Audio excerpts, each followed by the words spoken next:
Welcome to Penrose Learning, where we make understanding easy. You will begin backing up immediately. First, confirm you are signed into the correct Google account and that two-step verification is set if required. Open Google Drive for desktop or the Backup and Sync app, then grant permissions when prompted. Next, pick the source folders you want. Desktop, documents, and photos are common. Make sure to select Upload Quality. Original keeps full resolution, high quality saves space. Once done, the app starts scanning files and queues items for upload automatically. Once the initial scan finishes, configure detailed settings so backups run smoothly.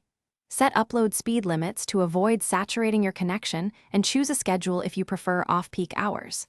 Map local folders to specific drive folders so you can find files predictably, and add file type exclusions to skip temp and large video files you do not need. Check storage usage in settings. If you exceed allowance, upgrade Google One. Make sure sync direction and conflict rules reflect whether local or cloud wins. You finish by verifying that all target folders show synced status and spot check a few files for correct timestamps and versions. Enable version history for cloud edits and set offline access on critical documents so you can work without a connection.